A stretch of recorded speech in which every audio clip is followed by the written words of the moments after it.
S மக்களே, இன்றைக்கி episode முடிஞ்சது. நான் காலையிலேருந்து கொஞ்சம் ட்ராவலில் இருந்ததுனால என்னால் ப்ரொமோலாம் எதுவுமே போட முடியல.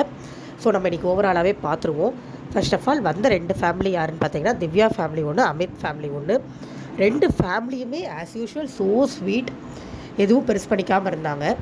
ஆனால் ரஞ்சினி ஆகட்டும், திவ்யாவோட அப்பாவாகட்டும், பாருவோட கேம் பிளேவை பூசணிக்காய் தலையை சுற்றி உடைச்ச மாதிரி தூக்கி நடு ரோட்டில் போட்டு உடச்சிட்டு போயிட்டாங்க. பார்வதி அதை அக்செப்ட் பண்ணிக்க முடியாமல் புலம்பிய தருணங்கள் அப்படிங்கிறத நம்ம பார்க்க முடிஞ்சது.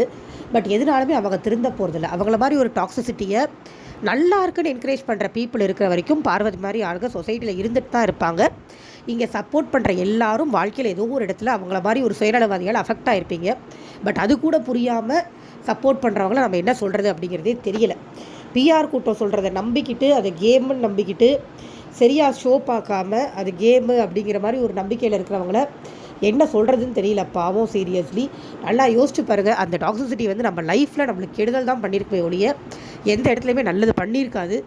அதை நம்ம கொஞ்சமாவது யோசித்து பார்த்தா தெரியும். அண்ட் முதல்லேருந்தே ஓரளவுக்கு முதலிருந்து பார்வதியால் பாதிக்கப்பட்ட அந்த வீட்டுக்குள்ளே இருக்கிற எல்லாருமே ரொம்ப தெளிவாக பார்வதி ஒரு இடத்துல வச்சுட்டாங்க. பெருசாக பார்வதிக்கு இடம் கொடுக்கறதில்ல கேம் ப்ளே பண்ணுறதுக்கோ எதுக்குமே.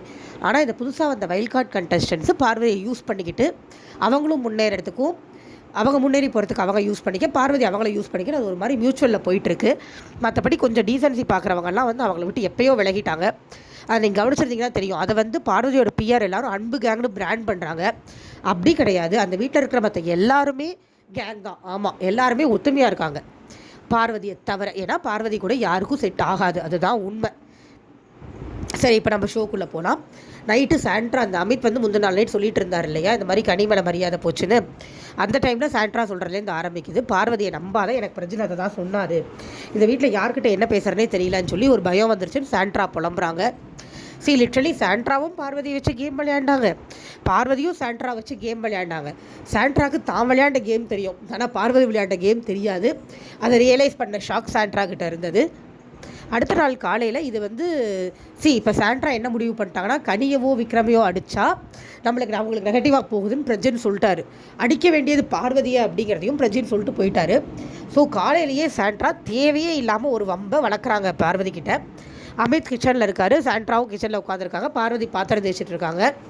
அந்த டைமில் வந்து ஏதோ பாட்டு பாடும்போது அமித் பாடுறாரு பார்வதியை காமிச்சு. பட் இவங்க வந்து சாண்ட்ரா கிட்ட நீ என்ன பண்ணுவேன்னு தெரியும் அப்படிங்கிற மாதிரி சிரிச்சுக்கிட்டே சொல்ல, சாண்ட்ரா உடனே கோவமோடுக்கு போயிட்டாங்க. என்ன சொல்கிற, தெளிவாக சொல்லு, நான் என்ன பண்ணேன் நீ பார்த்தியா அப்படின்னு. கோவமோடுக்கு போனோடனே இவங்க நான் சண்டை போடுற மூடில் இல்லைன்னு பார்வதி ஒரு மாதிரி ஹேண்டில் பண்ணிட்டு போயிடுச்சு. நான் சண்டை போடுற மூடில் இல்லை, அப்புறம் வரேன் அப்படின்ட்டு போயிடுச்சு. ஏன்னா பார்வதிக்கு தெரியும் இந்த வீட்டில் சண்டை போட்டால் சரிப்பட்டு வராது அப்படின்னு சொல்லிட்டு. ஸோ போயிடுச்சு. நான் பார்வதி புத்திசாலின்லாம் சொல்ல வரல, அந்த நேரத்தில் சாண்ட்ரா பக்கத்துக்கு பார்வதி ரெடியாக இல்லைன்னு தான் நான் சொல்கிறேன். அதுக்கப்புறமா இவர் பூரி, இந்த இடத்துல எனக்கு அமித் மேலே தாங்க தப்பு. அமித் அண்ட் வினோத் சண்டையில் முழுக்க அமித் மேலே தான் தப்பு. ஏன்னா அமித் பூரி போட்டுட்டு இருந்தார், வினோத் வந்து சும்மா சாதாரணமாக தான் சொன்னார், அமுக்கி போடியா, உனக்கு போட தெரில, பூரி அமுக்கினா தான் உப்பி வரும்னா கேட்கல அமித். அப்புறம் சாண்ட்ரா சொன்ன உடனே கேட்குறாரு. சாண்ட்ரா சொல்கிறாங்க, ஆமாம் நீங்கள் அமுக்கி போடுங்க, அப்போ தான் வந்து பூரி புஃப்னு வரும்னு உடனே அப்போ கேட்குறாரு வினோத் சொல்கிறார், நானும் அதை தலையாக சொன்னேன், உனக்கு பாட்டெலாம் நல்லா தான் பாட வருது, ஆனால் பூரி சுட வரலையா, ஒத்துக்கையான்னு அவர் விளையாட்டாக ஆரம்பித்தார். வினோத் விளையாண்டார். டென்ஷன் ஆனது அமித் தான். விளையாட்டாக தான் சொல்லிட்டு இருந்தோன்னு வினோத் சொன்னப்போ இல்லை நான் டென்ஷன் ஆவேன் அப்படின்னு சொல்லி குரலை ஒசத்துறது அமித். அதில் வினோத் பயங்கர டென்ஷன் ஆகிட்டார். என்ன டென்ஷன் ஆகணும் அவரு கத்திட்டே போயிட்டார். அத்தனை பேரும் வந்து அமித்துக்கு சப்போர்ட் பண்ணுறாங்க வினோத் கிட்ட. எனக்கு புரியல, வினோத் மேலே தப்பே இல்லை, அவர் விளையாட்டாக தான் ஆரம்பித்தார். அமித் தான் அதை எடுத்து பெருசு பண்ணி நேற்று கண்ணிக்கிட்ட ஒன்று பண்ணார்ல, அதே மாதிரி ஆக்சுவலாக அது கண்டென்ட்டாக ஒன்று ட்ரை பண்ணார் அமித். நேற்று கனிகிட்ட பண்ணதாகட்டும், இன்றைக்கி வினோத்கிட்ட பண்ணதாகட்டும், எனக்கும் கோவம் வரும்னு சொல்லி அவர் காட்டுறேன்னு அவர் எடுத்துக்கிட்ட 2 பேருமே அவரை பெருசாக பகச்சிக்காதவங்க. நம்ம அங்கே தான் வந்து நோட் பண்ணணும். கனியும் தவறாக பேச மாட்டாங்க, குரலை ஒசத்த மாட்டாங்க, இன்டீசெண்டாக போக மாட்டாங்க. வினோத்து ஃப்ரெண்ட் ஜோனு, ஒரு லிமிட்டுக்கு மேலே பேச மாட்டார். ஸோ தெளிவாக அவர் உண்மையான ஆம்பளையாக இருந்தால் போய் பார்வதிட்டு சண்டை போடுறா அப்படிங்கிற மாதிரி இருந்தது எனக்கு சீரியஸாக. போய் அங்கே போய் போட்டு பார்க்கட்டுமே, பார்வதிட்டையும் சாண்ட்ராட்டையும் வாயை விட்டு பார்க்கட்டுமே. பின்னாடி போய் உட்காந்துக்கிறாரு வெக்கமே இல்லாமல். இந்த மாதிரி ஃப்ரெண்ட் ஜோனில் இருக்கிறவங்க கிட்ட சண்டை வலிச்சு அதை வச்சு ஃபேமஸ் ஆகிறான்னு பார்க்குறாரு. சீரியஸ்லி என்னை கேட்டால் அமித் இந்த வாரம் போயிடணும். அவரெல்லாம் உள்ளே இருக்கிறதுக்கு தகுதியே இல்லாத, கொஞ்சம் கூட கேமிங் சென்ஸ் ஆகட்டும், பர்சனல் சென்ஸ் ஆகட்டும் எதுவுமே இல்லாத ஒரு ஆள். ஜென்டில்மேன் நல்லா வரனா வெளியில் போய் வாழ்ந்துக்காக இந்த வீட்டுக்கு நீங்கள் செட் ஆக மாட்டீங்கன்னு தான் எனக்கு சொல்ல தோணுது. ஏன்னா அவர் வந்து அவருக்கு மேலே உண்மையிலேயே மரியாதை அனுபவிச்சிருக்கிறவங்கள்ட்ட போய் ஒரு சண்டையை போடுறது, ரொம்ப கேவலமாக கேம் விளையாடுறவங்களுக்கு போய் ஜால்ரா அடிக்கிறது பார்க்குறதுக்கு கொஞ்சம் கூட நல்லா இல்லை. இதில் அவர் ஜென்டில்மேன் டீசென்ஸில் அவர் பொண்டாட்டி முட்டு கொடுக்கலாம், நம்ம கொடுக்க முடியாது. He is a dirty game player தான். அப்புறம் அவரே வந்து வினோத்தை கட்டி பிடிச்சி சரி பண்ணிட்டு போயிட்டார். எல்லோரும் சமாதானம் பண்ணிகிட்டு இருக்கும்போது வினோத் சொல்கிறாரு, நான் என்னையா பண்ணேன், நான் ஒரு மேனரிசம் தான் நான் பண்ணேன். அதை நாக்க பிடிச்சி அவர் எப்பயும் போவார் இல்லையா, அதே மாதிரி போயிட்டாரு போன்றிருக்கு. அது என்னோட மேனரிசம் சொல்லி அவர் எக்ஸ்ப்ளனேஷன் கொடுத்துக்கிட்டு இருக்கும்போது அமித்தே வந்து கட்டி பிடிச்சி சமாதானப்படுத்திட்டார். கட்டிப்பிடிச்சி சமாதானம் படுத்திட்டு போனதுக்கப்புறமா இவங்க ஒரு மாதிரி சமாதானம் ஆகிட்டாங்க. சரி, அது ஆம்பளைங்க சண்டை 10 நிமிஷம் அவ்வளோதான், அந்த மாதிரி தான் முடிஞ்சது அது. அதுக்கப்புறமா ஸ்ரீரஞ்சனி வராங்க. ஸ்ரீரஞ்சனி வந்த உடனே சொல்கிறாங்க வினோத் அமித் கெமிஸ்ட்ரி தான் சூப்பராக இருக்குது அப்படின்னு. அப்போ வினோத் சொல்கிறாரு, அப்போ தான் சொல்கிறாங்க அவங்க சண்டை போட்டது அவங்களுக்கு தெரியாது பாவம். சண்டை போட்டோம் அப்படின்னா பரவாயில்ல சண்டை போட்டுக்கோங்க, பட் அவங்க அமித்துக்கு சொல்கிறாங்க உனக்கு இங்கே இருக்கிற ஒரே உண்மையான ஃப்ரெண்ட் கானா வினோத் தான், விட்டுறாத அப்படின்னு சொல்கிறாங்க. அது ஒரு ஸ்ட்ராட்டஜி. நீங்கள் ஸ்ரீரஞ்சனியே பிளேயராக விட்டுறலாம். ஏன் அவங்க வந்து வினோத்தை சொல்கிறாங்கன்னா, வினோத் தான் ஓட்டிங்கில் டாப்பர். இப்போ வினோத் கூட நம்ம புருஷன் இருந்தால் அவருக்கு வினோத்தோட ஓட்டு வரும் அப்படிங்கிறது ஸ்ரீரஞ்சனியோட கால்குலேஷன், வேறு ஒன்றுமே கிடையாது. பட் டூ லேட் இல்லையா, அது டூ லேட் கால்குலேஷன். அமித்க்கும் வினோத்க்கும் வந்து ஒரு இது இருந்தது, ஒரு வெய்யழகன் காம்போ ஒன்று போட்டுட்டு இருந்தாங்க. ஸோ அதே மாதிரி ஒன்று க்ரியேட் பண்ணி அமித்தை உள்ளே இருக்க வைக்க ட்ரை பண்ணலாம் அப்படின்னு ஸ்ரீரஞ்சனி ஒன்று ட்ரை பண்ணாங்க. பட் சுத்த வேஸ்ட். அவங்க கிளம்பினோடனே அவர் அதை உடச்சிட்டார், அது வேறு விஷயம், அதுக்கு நம்ம வருவோம். பட் அவங்க அதுதான் ட்ரை பண்ணாங்க, அதுதான் உண்மை. That is such a failure strategy. வினோத்தை கட்டிலாம் பிடிச்சி வினோத்துக்கு ஜாலியாக, அவர் பாவம் வினோத் எல்லாத்தையும் நம்பி ஏமாந்துடுறாருங்க. இவங்க யூஸ் பண்ணது வெறும் ஸ்ட்ராட்டஜி தான். வெள்ளை கூட்டம் உட்கார வச்சு சொல்கிறாங்க, அது ஒன்று மட்டும் அவர் ஸ்ட்ராட்டஜிக்கு சொன்னது. அதுக்கப்புறம் சொன்னதெல்லாம் உண்மை. வினோத் தான் வந்து உன்னை பற்றி பின்னாடி பேசல, நீ அவர் கூட ஃப்ரெண்டாக இருந்துக்கோ அப்படின்னு சொன்னாங்க.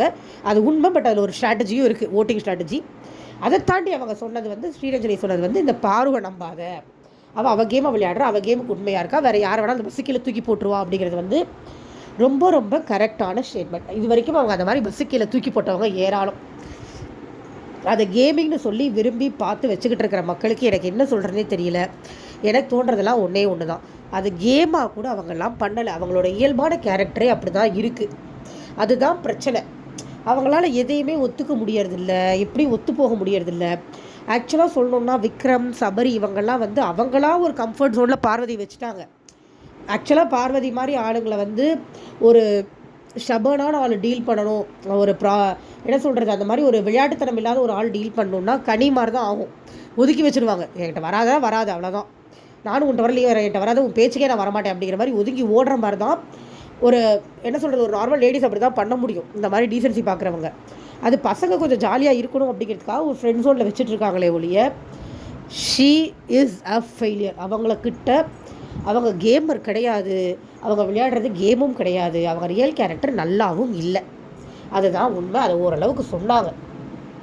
உங்ககிட்ட ஒன்று பின்னாடி ஒன்று பேசுகிறாங்க, அவங்களுக்கு கல்யாணம் பண்ணிக்கிறதுக்கு லவ் பண்ணுறதுலாம் அவங்களுக்கு தெரியும், நீ உட்காந்து நடுவில் அந்த வேலையை பார்க்காத அப்படின்னு ரொம்ப தெளிவாக சொன்னாங்க. ஏன்னா அமித் வந்து உட்காந்து அவங்க லவ்வுக்கு தூது போயிட்டுருக்கிறது அவரோட வேலை இல்லை, பட் அவர் அதை தான் பண்ணிகிட்ருக்காரு. அவருக்கு அது புரியுதா இல்லையானே தெரியல. அதே மாதிரி சாண்ட்ரா கூட போய் உட்காந்து பேசுறதையும் சொன்னாங்க. சாண்ட்ரா அழகாக கேம் ப்ளே பண்ணுறாங்க, அவங்க Tamil Bigg Boss, Malayalam Bigg Boss எல்லாம் பார்த்துட்டு வந்திருக்காங்க. நீ ஏன்டா அறிவிக்கெடுத்தனமா அவங்கக்கிட்ட போய் உட்கார்ற, உன் கேம் மொத்தமாக போச்சு. ஸ்ரீரஞ்சனி கரெக்டாக சொன்னாங்க, அந்த பார்வதி வந்து சாப்பாடை இறங்கல அமித் சொன்னப்போ சரி சாப்பிடாத தூக்கி போடுன்னு சொன்னல, அந்த அமித் நல்லா இருந்தது. பட் அந்த வீக்கோட எண்ணிலே நீ லூஸ் பண்ண ஆரம்பிச்சிட்டேன். அவங்க 2 பேரையும் காப்பாற்றுறேன்னு சொல்லிட்டு அவங்களுக்காக வாதாடுறது, வீட்டாளர்கள்ட்ட நல்ல பேர் வாங்கணுன்றதுக்காக வேலை பாருங்கன்னு சொல்கிறது, அங்கே அதுக்கப்புறம் சாண்ட்ரா கூட போய் உட்காந்து அவங்க மண்டையில் திணிக்கிறதெல்லாம் எடுத்துக்கிட்டு அந்த மாதிரி மற்றவங்கள பார்க்க ஆரம்பிக்கிறது எல்லாமே தப்பு அமைத்து சொன்னாங்க. பட் அந்த அமைத்துக்கு அது புரிஞ்சதா அப்படிங்கிறது தெரியல. பட் கடைசியில் வந்து கனி சொன்னாங்க வந்து சாரி கேட்டார் அப்படின்னு. அப்படியே கேட்டிருந்தாலுமே அது யூஸ்லெஸ் சாரின்னு தான் எனக்கு தோணுது. ஏன்னா அவர் நேற்று ரொம்ப பேசிட்டார், அவ்வளோ பேசியிருக்கக்கூடாது, ஒரு உண்மையான ஜென்டல்மேனாக இருந்திருந்தா. அண்ட் இதெல்லாம் சொல்லிவிட்டு கனி அப்புறம் ஸ்ரீரஞ்சனி சமாதானப்படுத்திட்டு உள்ளே கூட்டிகிட்டு வராங்க. அவங்க பாப்பா அவ்வளோ க்யூட், அவ்வளோ தெளிவாக பேசுது அந்த குழந்தை. சீரியஸாக முத்தமலை பாட்டு பாடிச்சுங்க. ஒரு 6 வயசு குழந்தை இப்படி பாட முடியுவாங்க அந்த பாட்டை. Amit is blessed. சீரியஸாக அவங்க ஃபேமிலி கிளம்புனதுக்கப்புறமா வினோத் சொன்னார், உனக்கு வேறு எதுவுமே வேண்டாயா, இவ்வளோ அழகாக ஒரு குழந்தை இருக்குது, இவ்வளோ அழகாக ஒரு ஃபேமிலி இருக்குது, உனக்கு வேறு என்ன வேணும் அப்படின்னு சொல்லும்போது சீரியஸாக நம்மளுக்கும் அதான் தோணுது. இவ்வளோ அழகான ஒரு குடும்பம், ஏதோ ஒரு வேலையை பார்த்து இந்த மனுஷன் பொழைச்சிட்டு போகலாம். ஆனால் சீரியஸாக அவருக்கு ரொம்ப அழகான ஃபேமிலி அமைஞ்சிருக்கு. அவர் ரொம்ப பிளெஸ்ட். அது நம்மளுக்கும் தோணுச்சு. ஒய்ஃப் ஆகட்டும், குழந்தையாகட்டும், டூ குட். அதுவும் அந்த குழந்தை அது சாமிங்க, அது அவ்வளோ அழகாக இருந்தது அந்த குழந்தை. அவ்வளோ எல்லா குழந்தைகளுமே எல்லாரோட குழந்தைகளுமே அவ்வளோ அழகு, அவ்வளோ புத்திசாலிங்க, செம்ம க்யூட்டு. சீரியஸ்லி அது அந்த மாதிரி இருக்கிறவங்க எல்லாருமே லைஃப்பில் பிளஸ்டு தான் நம்ம சொல்லணும். அவ்வளோ தூரத்துக்கு இருந்தது. அழகாக குழந்தை பாட்டு பாடிச்சு. அப்புறம் பார்வை எல்லாரை பற்றி ஸ்ரீரஜினி சொல்லும்போது பார்வுக்கு தான் சொன்னாங்க, நீ வந்து கேம் எப்படி வேணா எப்படியாவது கேம் விளையாடுன்னு விளையாடுற சூப்பர் அப்படின்னு பாரு ஈடு பல்ல காமிச்சிச்சு. உன் ப்ளஸ்ஸு தான் உன் மைனஸும் அதுதான் அப்படிங்கும்போது அப்படியே லைட்டாக சிரிப்பு மறைஞ்சிச்சு. கேம் எப்படி வேணாலும் விளையாடலாம் அப்படிங்கிறதுக்காக என்னத்தையாவது பண்ணுற, உன்னோட பர்சனல் கேரக்டர் அதில் இருக்கு மறந்துடாத அப்படின்னு ஸ்ரீரஜினி சொன்னது ஒரு அறிவு இருக்கிறவங்களுக்கு புரிஞ்சிருக்கும். சரி, பார்வதிக்கு இது புரியலை அப்படிங்கும் போதே உங்களுக்கு தெரிய வேண்டாமா, அது வந்து கேமிங் கிடையாது, அது அவங்களோட கேரக்டர் அவ்வளோதான் இருக்குது அப்படின்னு. கேமுக்காக என்ன வேணாலும் பண்ணலான்லாம் பார்வதி பண்ணல. ஸ்ரீரஜினி போனதுக்கப்புறமா அவங்க கமருதீன் கிட்ட அதான் சொன்னாங்கடா, கேமுக்காக என்ன வேணாலும் பண்ணலான்லாம் பண்ணலடா அப்படின்றாங்க. அப்போ என்ன அர்த்தம், அவங்க கேரக்டரே அதுதான். எனக்கு பார்வதி கேமுக்காக ஒன்றே ஒன்று பண்ணாங்க, அதை என்னால் சொல்ல முடியும், கமருதீன் கண்டென்ட் பார்வதி கேமுக்காக பண்ணது அது ஒன்று தான். அவங்க கேமுக்குன்னு யோசிச்சு பண்ணது, மற்ற எல்லாமே அவங்களோட ரியல் கேரக்டர். அந்த ஒரே ஒரு விஷயம் அவங்க கேமுக்குன்னு யோசிச்சு கமருதீன் கூட பழகி அவருக்கு ஒரு பேட் இம்ப்ரெஷன் க்ரியேட் பண்ணி ரெட் கார்டு கொடுத்து வெளியில் போக வைக்கலான்னு ட்ரை பண்ணி அது பேக் ஃபயர் ஆகி அவர்கிட்ட சமாதானம் பண்ணுறேன்னு சொல்லி திருப்பி வேறு வழி இல்லாமல் லவ் கண்டென்ட்டில் மாட்டிகிட்டு இருக்காங்க. வெளியில் போகிற அடுத்த செகண்ட் கனெக்டிவ் விடுற மோட்டிவில் இருக்காங்க. இது எல்லாமே நம்மளுக்கு ரொம்ப தெளிவாக தெரியுது. ஓகேவா, பார்வதி கமருதீனை வச்சு மட்டும்தான் கேம் விளையாடுறாங்க, வேறு எதுவுமே கேம் கிடையாது, மற்ற எல்லாமே அவங்க கேரக்டர். அழகாக சொல்லிட்டு ஸ்ரீரஜினி கிளம்பி போயிட்டாங்க. அதுக்கப்புறமா இவங்க உட்காந்து பார்வதி உட்காந்து அதை புலம்பிகிட்டு இருந்தாங்க அமித் கிட்ட. அமித் மறுபடியும் பார்வதிகிட்ட உட்காந்து பேசுகிறாரு. அவங்க ஸ்ரீரஜினி அழகாக சொன்னாங்க, நீ அந்த டாக்ஸிக் கேங்கில் போய் சேராத அப்படியே. இவர் என் வீட்டில் என் கூட யாருமே பேசலை அப்படின்னாரு. இதெல்லாம் லைவில் வந்தது. யாருமே என் கூட பேச மாட்டேங்கிறாங்க, நான் என்ன பண்ணுறது அப்படின்னாரு. மற்றவங்க பேசுகிறதுக்காக நீ எதுக்கு போய் அவங்க கூட சேர்ற? அழகாக சொன்னாங்க, ஒரு காட்டுக்குள்ளே போகிறேன், உங்ககிட்ட வந்து குயில் மைனா குருவிலாம் வரலங்கிறதுக்கா நீ போய் பாம்போட போய் உட்காந்துக்குவியா, இல்லை சிங்கத்தோட போய் உட்காந்துக்குவியா, என்னடா லூஸ் மாதிரி பண்ணுற, நீ தனியாக கூட இரு, அவங்களோட போய் உட்காராதன்னு ரொம்ப அழகாக அவர் பொண்டாட்டி சொல்லிட்டு போனதுக்கப்புறமும் அவர் ரொம்ப கன்றாவியாக போய் பார்வதிட்டு தான் உட்காந்தாரு. அட்லீஸ்ட் பார்வதி வந்து அவர்கிட்ட உட்காந்தாங்க. அது எப்படி ஃபார்ம் ஆச்சுன்னு எனக்கு தெரியல. சொல்லிட்டு இருந்தார், இந்த மாதிரி என்னோட கேம் பற்றி தான் சொன்னான் அப்படின்னு. அப்பையும் பார்வதி, இல்லைடா என்னை வந்து கேமுக்காக என்ன வேணாலும் பண்ணுறேன்னு சொன்னால் அதை பற்றி ஏதாவது சொன்னாலா அப்படின்னு கேட்குறாங்க. அறிவு இருக்கா? அவர் பொண்டாட்டி வந்து அவருக்கு சொல்லுவாங்களா, இல்லை இவளை பற்றி அவர்கிட்ட சொல்லிட்டு இருப்பாங்களா? ஐ மீன் இவளோட கேம் பிளே பற்றி சொல்லுவாங்களா? அவருக்கு என்ன ஃபீட்பேக்கோ அதான கொடுப்பாங்க. அவர் சொல்லிட்டார் எனக்கான ஃபீட்பேக் தான் கொடுத்தான்னு. அதுக்கப்புறம் சாண்ட்ரா வந்து உட்காந்து பேசிகிட்டு இருந்தாங்க கொஞ்சம் நேரம். அப்படியே ஜாலியாக கான்வர்சேஷன் போயிட்டு இருந்தது. அண்ட் அடுத்து வந்தது திவ்யாவோட ஃபேமிலி வரும்போது அப்படி தான். திவ்யா எந்த ட்ராமாவும் போடல. அந்த இடத்துல எனக்கு நல்லா இருந்தது. எல்லாரும் அழுது பிடிச்சி ஒரு ஆர்ப்பாட்டம் பண்ணுறதுக்கு திவ்யா ஏன் குடும்பம் அப்படின்னு சந்தோஷமாக சிரிச்சதோடு சரி. No drama சத்திங். எனக்கு தெரிஞ்சு அவங்க மேபி தனியாக தான் இருக்காங்கன்னு நினைக்கிறேன். ஸோ ட்ராமா கேமெல்லாம் ஒன்றும் பண்ணலை. அண்ட் பார்வதி மாதிரி பயப்பட்டிருக்க அவங்க கேவலமான கண்டென்ட் எதுவும் உள்ளே கொடுக்கலன்றனால ஷி வாஸ் வெரி டீசென்ட். வந்தோடனே அவங்க கேம் விளையாட போகும்போது உள்ளுக்குள்ளே வினோத்தும் கமருதீனும் போய் இவங்க திவ்யாவோட அப்பா அம்மா காலெல்லாம் விழுந்து ஏதாவது தப்பு பண்ணிட்டு தான் மன்னிச்சுக்கோங்க, கேமுக்காக ஏதோ பண்ணிட்டோம் அப்படின்னு ஒரு முட்டு கொடுத்தாங்க. அவங்க அதை சிரிச்சுக்கிட்டே ரொம்ப அழகாக எடுத்துக்கிட்டாங்க. எனக்கு தெரிஞ்ச திவ்யாவோட அம்மா அப்பாவுக்குமே பார்வதி மேலே தான் எரிச்சல்.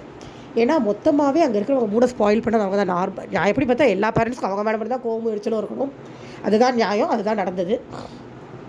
அவங்க திவ்யாவோட அப்பா அம்மா அண்ணா 3 பேர் வந்திருந்தாங்க. திவ்யா கொடுத்த கேமை திவ்யா ரொம்ப அழகாக முடிச்சுட்டு குடுன்னு ஓடி வந்தாங்க வெளியில். இதுக்கு இடையில லிப்ஸ்டிக்கை வந்து மேக்கேஜ் பவுச்சில் வச்சு எடுத்துகிட்டு போயிட்டு பைக் பவுச் வச்சு எடுத்துகிட்டு போயிட்டாங்க. நியாயம் நேர்மை அப்படின்னு பேசுகிற திவ்யா அதை பண்ணியிருக்கக்கூடாது. ஏன்னா அந்த பைக் பவுச்சில் எதுவும் வைக்கக்கூடாதுங்கிறது அங்கே ஒரு ரூல்ஸ். அதை மீறி பண்ணியிருந்திருக்காங்க. பட் அது ஃபேமிலி வீக்கிட்டனால பிக் பாஸ் விட்டுட்டார். தோப்புக்கரணம் போட சொன்னார். ஒரு 10 தோப்புக்கரணம் போட்டதுக்கப்புறம் போனாங்க. போயிட்டு உட்காந்து ரொம்ப ஜாலியாக பேசிகிட்டு இருந்தாங்க. முதல்ல தனியாக கூட்டிகிட்டு வந்து நீ நல்லா விளையாடுற, அப்படியே விளையாடு, கொஞ்சம் பொறுமையாக மட்டும் விளையாடு, பேச விட்டு அப்புறம் பேசு அப்படிங்கிற மாதிரி சொன்னாங்க. அப்பையும் அந்த ஃபீட்பேக்கே திவ்யா பேச விடாமல் பேசிகிட்டு இருந்தாங்க. அது அவங்க கேரக்டர் அப்படி தான் இருக்கும் போல் இருக்குது. பட் திவ்யாவுக்கு பிஆர் ஓட் ஜாஸ்திங்க. நான் வின்னிங் கேண்டிடேட்லாம் கண்டிப்பாக சொல்லவே மாட்டேன். ஏன்னா அவங்களுக்கும் நிறைய ட்ராபேக்ஸ் இருக்குது. இருக்கிறதுல வினோத் பரவாயில்லன்னு தோணுது. வினோத்துமே சூப்பர் டூப்பர் வின்னர்லாம் சொல்கிற அளவுக்குலாம் ஒன்றும் கிடையாது. இருக்கிறத பரவாயில்லன்னு வினோத் இருக்குது. என்ன கேட்டால் நான் செகண்ட் அரோரா தான் சொல்வேன். அரோராட்ட இருக்கிற நிதானம் திவ்யாட்ட கிடையாது, எனக்கு அதுதான் தோணுது. அப்புறம் உள்ளே வந்தாங்க. உள்ளே வந்து இவர் திவ்யாவோட அப்பா பார்வை போட்டு வச்சு செஞ்சார். எல்லா அழகாக வருவா, ஒரு பிரச்சனையை பற்ற வச்சிருவா, அப்புறம் ஓடி போயிடுவா. அப்புறம் பிரச்சனை பற்றி முடிஞ்சோடனே இந்த பக்கம் இருக்கிற வந்து பாத்தியா அப்படின்பா, மறுபடியும் அந்த பக்கம் இருக்கிறவங்கள்ட்ட அதையே சொல்லுவா, மறுபடியும் சட்டை போட்டுவிட்டு ஓடி போயிடுவா. இதுதான் பார்வை இந்த வீட்டில் பண்ணிகிட்டு இருக்கா அப்படின்னு சொல்லி வச்சு செஞ்சார். அழகாக சொன்னார். மற்றவங்களுக்கெல்லாமும் அழகாக சொன்னார். கமருதீனுக்கு அப்படி தான், வாப்போன்னு பேசாத, மற்றபடி நல்லா தான் விளையாடுற, பார்த்து விளையாடுன்னு. எல்லாருமே கமருதீனுக்கு இன்டெரக்டாக சொல்கிறது பார்வதியை விட்டு ஓடிடுடா அப்படின்னு தான் சொல்கிறாங்க. அவர் மரமண்டைக்கு அது புரிய மாட்டேங்குது. ஏன்னா பார்வதி வந்து இன்றைக்கி கூட திவ்யா வரத்துக்கு முன்னாடி இருந்த கேப்பில் வந்து அரோராவை சாரி கேட்க சொல்லி கூட்டிகிட்டு போயிட்டு இருந்தார். அப்போ வந்து ஏதோ அரோராவை பற்றி ஏதோ பார்வதி கமெண்ட் அடிச்சோன்னே இவர் சொல்கிறாரு, இந்த மாதிரி ஆமாம் நான் என்னால் தான் வந்து சண்டை வருது, இல்லைன்னா இவன் வந்து அரோரா கூட ஒத்துமையாக இருக்கேன்பா, கடைசியில் இப்போயும் வந்து அரோராட்ட வம்பு தான் பண்ணுறா அப்படின்னோடனே இவர் வந்து பார்வதி உடனே அப்படிலாம் சொல்லாத அப்படிங்கும். நீயும் தான் வந்து வேவரியாக இருக்க அப்படின்னா இவருக்கு கடுப்பாயிரும். அந்த மாதிரி உனக்காக தான் வந்து நான் எல்லார்ட்டையும் பேசுறதை நிறுத்தியிருக்கேன், வேவரி அது இதுன்னு சொல்லாத அப்படின்னு கமருதீன் சொன்னதுக்கப்புறமா இல்லைடா அப்படின்னு ஒரு கிஸ்ஸு கொடுக்குது, ஃப்ளையிங் கிஸ்ஸு. அப்புறம் கூப்பிட்டு பக்கத்துலேயும் கூப்பிட்டு கொடுத்துருக்கும் போல் இருக்குது. அதுக்கு அந்த காஜியெல்லாம் கொஞ்சம் தீத்துக்குச்சுங்க நடுவில். அந்த மாதிரி பார்வதி பண்ணுறதா சொல்ல ட்ரை பண்ணுறாங்க. அந்த மக்குக்கு அவருக்கு புரியுமான்னு தெரியல. அப்புறம் அவங்க ஜாலியாக ரொம்ப நேரம் ஜாலியாக பேசிகிட்டு இருந்தாங்க. பெருசாக ஒன்றும் பார்வதி மட்டும்தான் கொஞ்சம் அப்படி சிரிச்சுக்கிட்டே அடித்தார் அவங்க அப்பா. மற்றபடி ரொம்ப ஜாலியாக அந்த கான்வர்சேஷன் போச்சு. ரொம்ப அழகாக இருந்தது பார்க்குறதுக்கு. திவ்யாவை பெருசாக கேம் பிளேலாம் மாற்றிக்காதமா, நீ அப்படியே விளையாடு அப்படிங்கிற மாதிரி சொல்லிவிட்டு அவங்க அங்கேருந்து கிளம்பி போயிட்டாங்க. அதுக்கப்புறம் இது பார்வதி உட்காந்து புலம்பிகிட்டு இருந்துச்சு. திவ்யா வந்து எல்லாரையும் கூப்பிட்டு ஒரு சாரி கேட்டாங்க. எங்கள் அப்பா அப்படி தான் உடனுடன் பேசுவார், தப்பாக எடுத்துக்காதுங்க. யாருமே தப்பாக எடுத்துக்கல. ஆனால் பார்வதி மேடம் அப்படி இருப்பாங்களா? அவங்க தப்பாக தான் எடுத்துக்கிட்டாங்க. இல்லை, நான் உங்கள் அப்பா வந்து ஃபேமிலின்றதுனால விட்டுட்டேன், இல்லைன்னா என்ன பிடுங்கிருப்ப, நீ என்ன பிடுங்க முடியும் உன்னால் பெரிய மனுஷன் அப்படின்னு கேட்க தோணுச்சு எனக்கு சீரியஸாக. ஃபேமிலிங்கிறதுனால விட்டுட்டாலும், இல்லைனா என்ன பண்ணியிருப்பா, எழுந்து அசிங்கமாக சண்டை போட்டிருப்பா. இதை இவங்க கேம் பார்வதி கேம் அப்படின்னு வெளில ஒரு கூட்டம் உருட்டி இருக்கும், அவ்வளோதானே, வேறு என்ன வழக்கமாக நடக்கிறதானே அப்படிங்கிற மாதிரி இருந்தது. அப்புறம் சுபிக்ஷா கிட்டேயும் சொல்லிட்டு இருந்துச்சு. ஏதோ சுபிக்ஷா கிட்ட ப்ரொமோவில் வந்திருந்தது, லைவில் 1 ஹவரில் நம்மளுக்கு காமிக்கல. என்னமோ விக்ரம நம்பாதன்ற மாதிரி ஏதோ சொல்லிட்டு இருந்த மாதிரி ப்ரொமோ ஏதோ வந்திருந்தது. சுபிக்ஷாவும் இல்லை நான் விக்ரம் மட்டும் ஒதுக்கி தான் இருக்கேன் அப்படின்னு. ஆமாம் உனக்கு வேணா வச்சுக்குவேன், நீ வேண்டாம் தூக்கி போட்டுருவேன் அப்படிங்கிற மாதிரி இருந்தது நம்மளுக்கு. ஏதோ பேசிகிட்டு இருக்கு, வன்மத்தை கக்கிட்டு இருந்தாங்க உட்காந்து சுபிக்ஷா கிட்ட கொஞ்சம் நேரம். அதுக்கப்புறமா இந்த கிச்சன் பிரச்சனை ஒன்று. கிச்சன் வந்து அமித்தும் சாண்ட்ரா வந்து டீ போட்டுட்டு போயிருப்பாங்க போல் இருக்கு. எதையோ பண்ணி எல்லாத்தையும் திறந்து போட்டு கிச்சனை கன்றாவியாக போட்டு போயிருக்காங்க. மத்தியானம் கனியும் திவ்யாவும் பண்ணி முடிச்சு நீட்டாக கொடுத்துட்டு போனாங்க போல் இருக்கு. அதை பார்த்து 2 பேரும் புலம்பிகிட்டு இருக்காங்க. திவ்யா சொல்கிறாங்க இதை அட்ரஸ் பண்ணணும் அப்படின்னு. கனியும் ஆமாம் அட்ரஸ் பண்ணணும் அப்படிங்கிறாங்க. 2 பேரும் எடுத்துகிட்டு மூஞ்சி பார்த்துட்டு திவ்யா இல்லை எனக்கு பயமாக இருக்குது பேசுகிறதுக்கு அப்படிங்கிறாங்க. உடனே கேட்டு எனக்கு மட்டும் என்ன, எனக்கு பயமாக தான் இருக்குது அப்படிங்கிறாங்க. அப்புறம் 2 பேரும் சரி பேசாமல் திறந்துருக்கிறத மூடி வச்சுட்டு போயிடுவோம், அப்புறம் பார்த்துக்கலாம் அப்படின்னு சொல்லிட்டு திறந்துருந்த ஃபுட்டை மட்டும் மூடி வைக்கிறாங்க. 2 பேருக்கும் மனசாரில் சரி பார்ப்போம், நைட் டின்னர் அவங்க தானே பண்ண போகிறாங்க, அதுக்கப்புறமும் க்ளீன் பண்ணுறது நம்மளை கூப்பிட்டாங்கன்னா அப்போ சொல்லிக்கலாம் அப்படின்னு சொல்லி கனி வந்து ஒரு முடிவுக்கு வந்துட்டாங்க. ரொம்ப கேவலமாக வச்சுருந்தாங்க கிச்சன். அமித்தும் சாண்ட்ராவும் ஏதோ பண்ணிட்டு அப்படியே போட்டுட்டு போயிருந்தாங்க. அது அழகாக நீட் பண்ணி வச்சுட்டு போகணும் அப்படிங்கிறதெல்லாம் மூடி வச்சுட்டு போகணுன்ற அறிவு கூட இல்லை. அங்கே அணில் வருது, எல்லாத்துலேயும் வாய் வைக்கிறது நம்மளே பார்க்குறோம். அப்போ அங்கே சாப்பிட்றவங்களுக்கு அந்த அறிவு இருக்கணும். என்ன பண்ணுறது, அமித்கிட்டே சாண்ட்ராக்கிட்டே அறிவுன்னு நம்ம எதிர்பார்க்க முடியாது இல்லையா. சீரியஸாக சாண்ட்ராலாம் இன்றைக்கி பார்க்கும்போது இது உலக நடிப்புடா சாமி அப்படிங்கிற மாதிரி தான் இருந்தது. போய் திவ்யாவோட அம்மா அழகாக சொல்லிட்டு போயிட்டாங்க, சாண்ட்ராவை மட்டும் நம்பாத அப்படின்னு. ஏன்னா சாண்ட்ரா அவ்வளவும் நடிப்பு. அது எப்படி ஒரு மனுஷன் வந்து அப்படி ஒரு சொடக்கு போடுறதுனால சேஞ்ச் ஆக முடியாது. ரஞ்சினியும் சொன்னாங்க அவங்க பயங்கர கேமர், இப்படிங்கிறதுக்குள்ளே சொடக்கு போடுற டைமில் சேஞ்ச் ஆகிறாங்க, நம்பாதன்னு அமித் கிட்ட சொன்னாங்க. ஸோ எல்லாருக்கும் தெரியுதுங்க சாண்ட்ராவோட கேம் பிளே. அது ஒன்றும் பெரிய சிதம்பர ரகசியம்லாம் கிடையாது. தெரிஞ்சுக்கிட்டு பேசாமல் வேடிக்கை பார்த்துட்ருக்காங்க, அவ்வளோதான். அழகாக முடியறதுக்கு முன்னாடி திவ்யா வந்து அரோராட்ட சொல்கிறாங்க சாண்ட்ராவை நம்பாதான்னு சொன்னாங்க அப்படின்னோடனே அரோரா சொல்கிறாங்க ஆமாம் பால் விஷயத்தில் மாற்றி சொல்லிட்டாங்கல்ல அப்படின்றாங்க. ஆனால் திவ்யா வந்து இல்லை எதுக்குன்னு கேட்டுக்கல, பட் சொன்னாங்க அப்படிங்கிறாங்க. அதோட முடியுது இன்றைக்கி. வேறு ஒன்றும் லைட்ஸ் ஆஃப் ஆச்சு, அதோட முடிஞ்சது, அவ்வளோதான். லைட்ஸ் ஆஃபோட முடிஞ்சிருச்சு இன்றைக்கி. வேறு எதுவும் உள்ள கண்டென்ட்டு நல்லா போச்சு. ஃபேமிலிஸ் அழகாக இருக்குது. அது போக இவங்க அங்கங்கே வன்மத்தை கொட்டிகிட்டு இருக்காங்க. அண்ட் நெகட்டிவிட்டிக்கு சப்போர்ட் வர வர பார்க்குறதுக்கு டர்ட்டியாக அக்லியாக போயிட்டே இருக்கும், ஒன்றுமே பண்ண முடியாது. பார்க்கலாம் அடுத்து என்னென்ன ஆகுதுன்னு. இதுக்கிடையில் நான் லைவில் பார்த்தப்ப அரோரா உட்காந்து விக்ரம் கனி ஓட்டு தள்ளிட்டு இருந்தாங்க துஷார் வச்சு, அது ஜாலியாக இருந்தது. நான் கொஞ்சம் கொஞ்சம் தான் பார்த்தேன். பார்த்து சில இடங்களில் டாக்ஸிசிட்டி இல்லாத கேங்கில் பார்க்கும்போது நல்லா இருந்தது. எனக்கு டாக்ஸிசிட்டி கேங் பிடிக்கல. That means Amit, Parvathi, Kamarudheen, Sandra, இந்த கேங் எனக்கு சுத்தமாக பிடிக்கல பார்க்குறதுக்கு. கமருதீன் கூட வினோத் கூட இருக்கும்போது ஓகே, பட் அமித் பார்வதியில் எந்த லிஸ்ட்லையுமே சேர்க்க முடியாது. சாண்ட்ரா இது ஆக்ஷனுங்க மேடம் அப்படிங்கிற மாதிரி தான் இருக்குது. பார்க்கலாம் அடுத்து என்னென்ன ஆகுது. நான் நாளைக்கு ரிவ்யூவோட வரேன். இன்றைக்கி நம்ம வேறு எந்த வீடியோவே போட முடியல. ஸோ இந்த வீடியோ கொஞ்சம் சப்போர்ட் பண்ணுங்கள் ப்ளீஸ். லைக் பண்ணி ஷேர் பண்ணி சப்ஸ்கிரைப் பண்ணி சப்போர்ட் பண்ணுங்கள். கொஞ்சம் சப்ஸ்கிரைப் பண்ணுங்கள் மக்களே, எனக்கு கொஞ்சம் சப்ஸ்கிரைபர் தான் வேணும். ஸோ ப்ளீஸ் சப்போர்ட் பண்ணுங்கள். தேங்க்யூ.